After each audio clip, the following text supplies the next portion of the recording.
تھوڑا سا قافلے کا قریب آنا تھا، عبد المسیح پادری فوراً گھٹنوں کے بل وہیں پہ گر کے اپنی قوم سے کہا جلدی کرو جلدی کرو، تعظیمی سجدے میں جھک جاؤ۔ انہوں نے کہا کس بات کا سجدہ کروا رہا ہے؟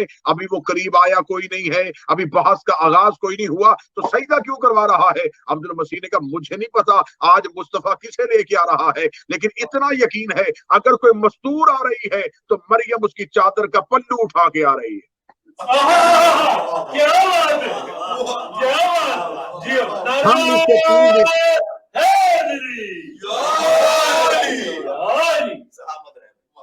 اور شاید آپ تک یا عوام تک خواص نے وہ چیز پہنچائی نہیں کہ شہزادی نے مباہلہ میں بھی جا کے خطبہ دیا تھا۔ مباہلہ کے میدان میں جا کے شہزادی باپ کے پیچھے سے بولی، پہلے اللہ کی حمد کی، پھر بابا کی رسالت کی۔ اس کے بعد بی بی نے کہا کہ تم کیا کہتے تھے؟ میرے بابا سے کہتے تھے کہ عیسیٰ اللہ کا بیٹا ہے۔ بی بی نے فرمایا اب وہ کھڑا ہے عیسیٰ، اس سے پوچھو یہ کس کا بیٹا ہے۔ کیا بات ہے، تم نے کہا تھا کہ ہم مریم سے افضل کسی کو نہیں سمجھتے، وہ کھڑی ہے مریم۔ اس لیے کہ عیسائی رسول کے ساتھ اس بحث میں تھے کہ عیسیٰ سے افضل کوئی نہیں ہے، مریم سے افضل مستور کوئی نہیں۔ شہزادی عیسیٰ اور مریم کو ساتھ لے کے کھڑی تھی۔ مباہلہ کے میدان میں عیسائی جھک گئے اور جھکنے کے بعد تعظیمی سجدے میں گرے۔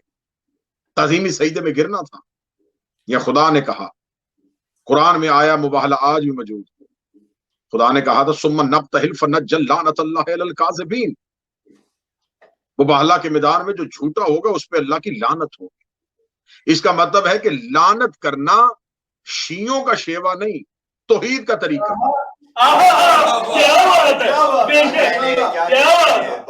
جتنے بھی آپ صاحبان عقل بیٹھے ہیں، آج اس تقریر کے بعد آپ ریسرچ شروع کیجئے گا۔ پورے اسلام میں خدا نے یہ نہیں کہا کہ میرا حبیب تو دعوت ذوالعشیرہ کا اہتمام کر، جو میری ربوبیت کو نہیں مانے گا اس پہ اللہ کی لعنت ہوگی۔ خدا نے فرمایا کہ دعوت ذوالعشیرہ میں بلا، ان سے کہہ دے کہ میرا اللہ ایک ہے، اگر یہ نہیں مانتے لکم دینکم ولی دین، انہیں ان کا دین مبارک۔ خدا نے دعوت ذوالعشیرہ میں یہ نہیں کہا کہ جو مجھے نہیں مانے گا اس پہ اللہ کی لعنت ہوگی۔ خدا نے شب ہجرت نہیں کہا کہ جو تجھے نہیں مانے گا اس پہ اللہ کی لعنت ہوگی۔ خدا نے بدر کے میدان میں نہیں کہا جو تیرے مقابلے پہ آئے گا اس پہ اللہ کی لعنت ہوگی۔ خدا نے احد کے میدان میں نہیں کہا کہ جو تجھے چھوڑ کے جائے گا اس پہ اللہ کی لعنت ہوگی۔ خدا نے یہ نہیں کہا خیبر میں، خدا نے یہ خندق میں نہیں کہا۔ یہ دھمکی کہیں پورے اسلام میں مجھے نظر نہیں آ رہی۔ یہ دھمکی مجھے نظر آئی ہے تو صرف مباہلہ کے میدان میں نظر آئی ہے۔ مباہلہ کے میدان میں خدا نے کہا کہ اب جو مقابلے پہ آئے گا فَلَجْعَلْ لَعْنَتَ اللَّهِ عَلَى الْكَاذِبِينَ، اس پہ اللہ کی لعنت ہوگی۔ میرے مالک اگر تو نے لعنت بھیجنی تھی مکے کے کافروں میں بھیجتا، بدر کے بھگوڑوں میں بھیجتا، احد کے سامنے آنے والوں میں بھیجتا۔ میرے اللہ تو نے پورے اسلام میں کہیں لعنت نہیں بھیجی، تو نے آج لعنت کا تذکرہ قرآن میں کیوں کیا ہے؟ فرمایا آج میں نے لعنت بھیج کے دنیا کو بتا دیا ہے کہ میں لا الہ کے منکروں پہ جلدی لعنت نہیں کرتا، میں بطول کے دشمنوں پہ لعنت کر دیتا ہوں۔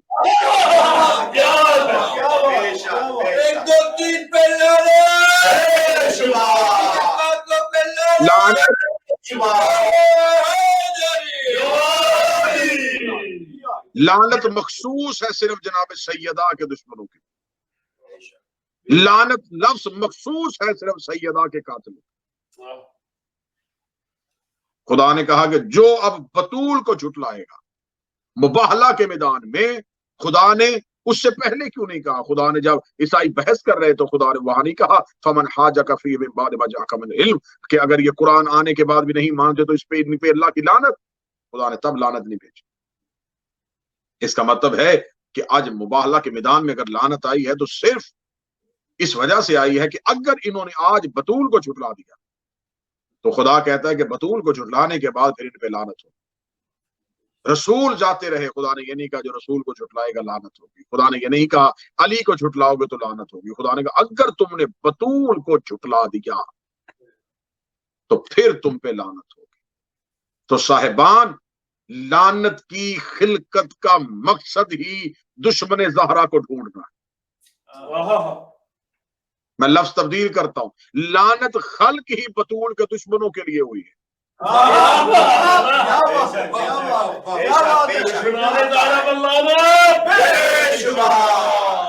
جائیے گا قرآن سے جا کے دیکھ لیجیے گا، جہاں جہاں لعنت کا تذکرہ ہوگا وہاں وہاں آپ کو یہ تذکرہ ضرور ملے گا کہ یہ کہیں نہ کہیں بالواسطہ بلا واسطہ ڈائریکٹلی انڈائریکٹلی یہ سیدہ کے دشمنوں کے لیے آئی، کیونکہ خدا ناراض ہی تب ہوتا ہے جب بطول ناراض ہوتا ہے۔ یہ عام ریفرنس نہیں، سیاستہ میں یہ ریفرنس موجود ہے کہ نبی نے فرمایا کہ جس نے مجھے راضی کرنا ہے وہ پہلے بطول کو راضی کرے، فمن اغضبها اغضبنی، جس نے زہرا کو ناراض کیا اس نے مجھے ناراض کیا، جس نے مجھے ناراض کیا اس نے اللہ کو ناراض کیا۔ بے شک بے شک، اگر مجھ کو راضی کرنا چاہتے ہو تو مجھے راضی کرنے کا ایک ہی طریقہ ہے، بطول کو راضی۔ بے شک بے تو شک، معرفت کے لیے جملہ کہہ دیتا ہوں، مدینے کی مسجد سے صدا آتی تھی اللہ اکبر اللہ اکبر، جب مؤذن کہتا تھا حی علی الصلاۃ تو لوگ مسجد کی جانب دوڑتے تھے، سلمان محمدی دہلیز سیدہ پہ آ جاتے، دہلیز سیدہ پہ آ کے سر سجدے میں رکھتے، پھر مسجد کی صفوں میں جا کے آخری صف میں کھڑے ہو کے نماز کے لیے تکبیرۃ الاحرام کہتے تھے۔ ایک دن صحابی نے کہا یا رسول اللہ سلمان سے کہیے سیدھا مسجد میں آیا کرے، یہ پہلے آپ کی بیٹی کے دروازے پہ کیوں جاتا ہے؟ سلمان محمدی کے چہرے کے تیور بدل گئے، سلمان محمدی کی ضعیفی میں جوانی والا جلال آ گیا، اور جلال میں آ کے کہنے لگا یا رسول اللہ میں آپ کی بیٹی کے دروازے پہ سجدہ کر کے انہیں بتانا چاہتا ہوں مسجد میں اللہ تب راضی ہوتا ہے جب گھر میں بطول راضی ہوتی ہے۔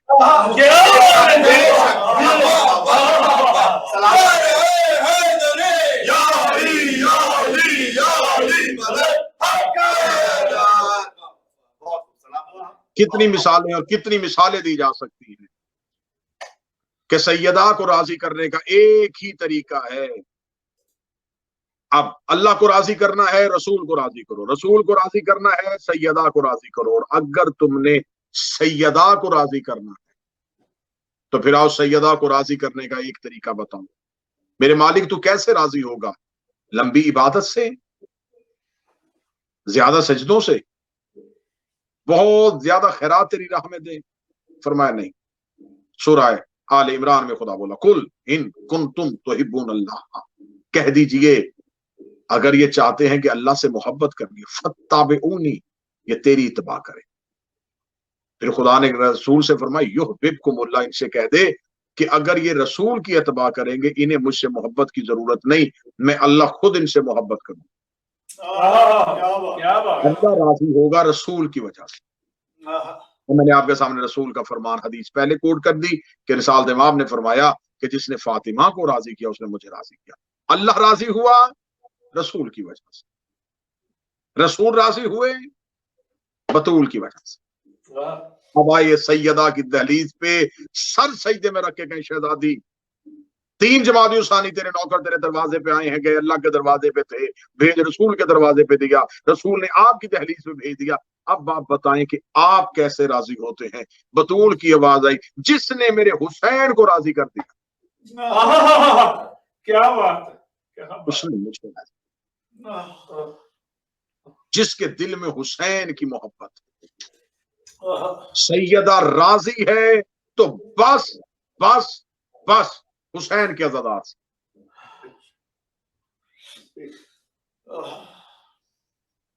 اب میں اس میں اتنے دلائل دیے جا سکتے ہیں، میں ایک چھوٹی سی دلیل دے کے گزرتا ہوں۔ جائیے جا کے کسی بھی عالم دین کے سر پہ قرآن رکھ کے پوچھئے کہ میں اپنے گھر میں ایک بہت بڑی باجماعت نماز کا اہتمام کرنے لگا، کیا سیدہ میرے گھر آ جائیں گی؟ پھر اس سے جا کے سوال کیجئے گا کہ میں نے رمضان کی سحر و افطار کے لیے بہت وسیع دسترخوان کا بندوبست کیا، کسی ایک روایت سے بتائیں سیدہ میرے گھر آ جائے گی؟ سیدہ کو گھر بلانے کا ایک ہی طریقہ ہے، حسین کی صف بچھاؤ۔ شہزادی خود فرماتی ہیں کہ اگر تم نے حسین کی صف بچھی، بی بی کہتی میں وعدہ کرتی ہوں میں سب سے پہلے تمہاری مہمان بن۔ جنت کے دروازے پہ سیدہ استقبال کے لیے کھڑی ہوگی، کن کا؟ حسین کے عزاداروں۔ اتنا پیار کیوں؟ ماں کو ساری اولاد پیاری ہوتی. مدینہ میں جب زخمی ہو گئی تھی رسول کی بیٹی، ایک ہاتھ پہلو پہ تھا لیکن پھر بھی گود سے حسین کو نہیں اٹھا. زخمی ہو گئی لیکن حسین کو اپنی گود سے نہ اٹھا. 3 جمادی ثانی دن گزر چکا. آج ہے زینب کی پہلی شام غریب.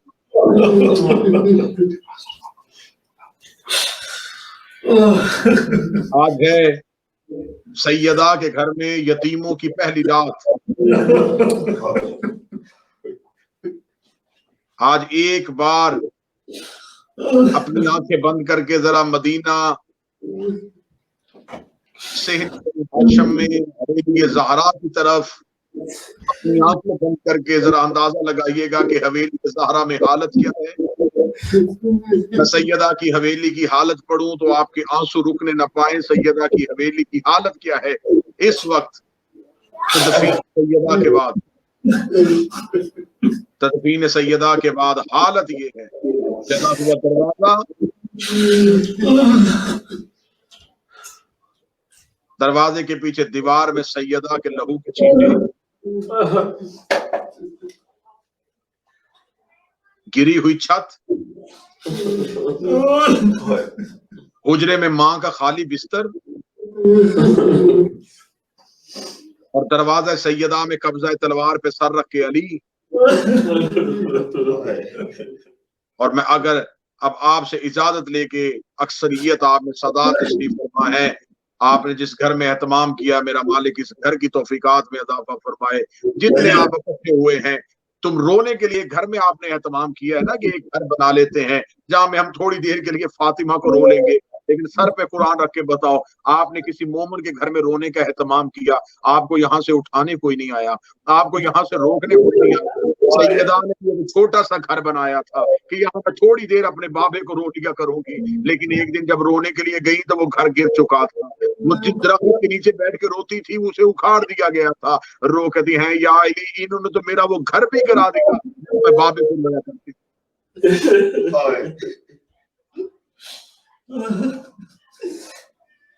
حالت کیا ہے؟ مولا امیر المومنین کا ایک دکھی بیان پڑھنے لگا.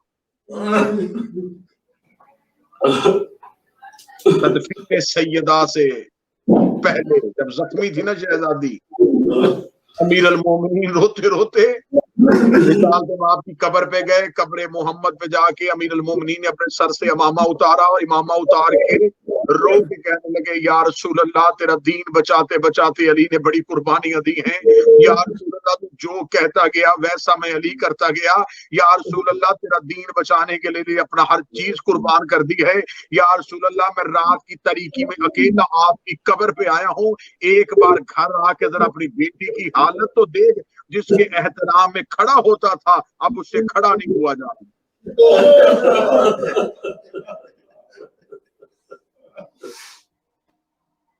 ایک بین میں نے مولا علی کا پڑھ دیا قبر رسول پہ.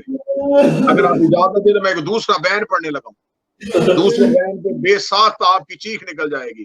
امیر المومنین نے پہلا بین پڑھا یا رسول اللہ ایک بار گھر آ اپنی بیٹی کی حالت ہے. دوسرا بیان پڑھوں تو آپ کے ماتم کی آواز آئے گی. مولا امیر المومنین قبر رسول پہ اتنا روئے علی، اتنا چیخے مار کے روئے، دھاڑے مار کے رو کے یا رسول اللہ تیری قبر کی عزت کی قسم کھا کے کہتا ہوں تیری بیٹی سے اب قنوت کے لیے ہاتھ نہیں اٹھائے جاتے.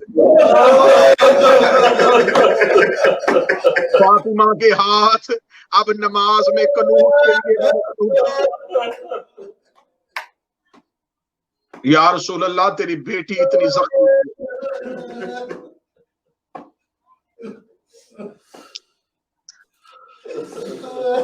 ایران میں ایک بہت عظیم عالم دین ہے آقا مراشی نجفی گزرے ہیں. ان کی اپنی ایک لائبریری ایک مکتب بھی ہے. مراشی نجفی کی لائبریری میں کتاب پڑھی ہے مکاشفات مراشی.